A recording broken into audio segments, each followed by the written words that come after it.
যারা অটো চালায় আমরা তাদের বিরুদ্ধে না, তারা গরিব মানুষ দেখে তো অটো চালায়।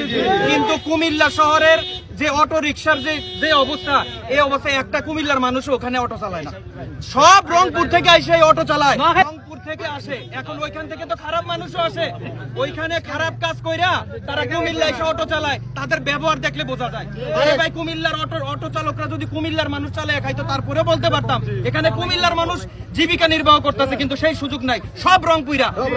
আমি মনে করি রংপুরে খারাপ আমি সেটা বলবো না, কিন্তু তাদের আচরণ, অনেক মানুষ আছে যারা এমন আচরণ করে, এটা এজন্যই আমরা বলতে বাধ্য হয়েছে তারা রংপুরা।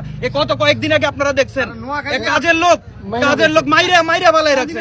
এখন থেকে যারা কাজের লোক নিবে তাদের আইডি কার্ড মাস্ট বি, রংপুরের যদি কেউ কুমিল্লা এসে কাজ করে তাদের আইডি কার্ড চেক করবেন, ঠিক আছে?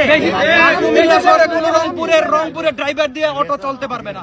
কুমিল্লার মানুষ সীমিত সংখ্যক অটো চালাইতে হবে, তারা গরিব আছে, ঠিক আছে? এই সংবাদ আপনারা প্রচার করে দেবেন।